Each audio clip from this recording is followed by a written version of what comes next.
Сейчас участковый врач-педиатр Денсема Дангитова ведет прием пациентов в поликлинике, затем отправится на вызовы.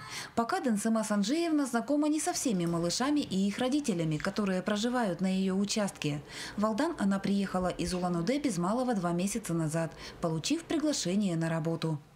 Очень хорошо влилась, коллектив хороший, помогают, дают советы профессиональные, знания. Больница встретила хорошо, нашли мне, помогли найти жилье, оплачивают ежемесячно 10 тысяч, также оклад, 2 оклада и проезд оплатили с багажом полностью до места прибытия.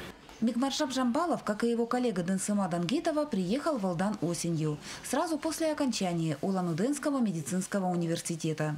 В коллектив влился быстро. Особенно же ему понравилась атмосфера взаимной поддержки.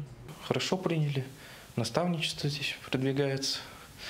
Ну и, в принципе, неплохо так.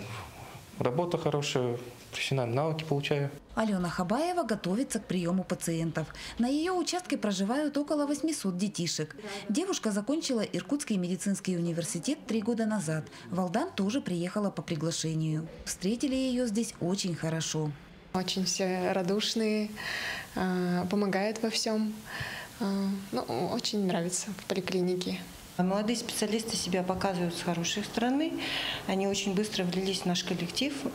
Любые поставленные задачи постоянно решают, задают вопросы. Если где-то что-то непонятно, они подходят, мы вместе разбираемся. Достаточно очень хорошо работают. Комплектование алданской ЦРБ кадрами продолжается активно. В течение последних 2 месяцев коллектив пополнили 11 врачей. Это терапевты, педиатры, хирурги, а также специалисты узкого профиля. Сейчас терапевтическая и педиатрическая участковые службы укомплектованы полностью.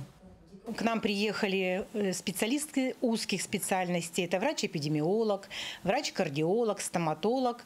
И из них, получается, это 3 целевика, которые приехали к нам по целевому направлению, окончили Северо-Восточный федеральный университет города Якутска. Решение кадрового вопроса в Алданской ЦРБ продолжается. Проводимая руководством работа направлена как на укомплектованность медицинских учреждений специалистами, так и на недопущение дефицита кадров в будущем. Мы ожидаем в ближайшее время приезд детского стоматолога, врача-уролога, врача-хирурга будет работать в поликлинике, в стационаре. Осенью к работе в медицинских учреждениях Алданской ЦРБ также приступили специалисты среднего звена. 9 медсестер и 3 фельдшера окончили медицинский колледж в этом году.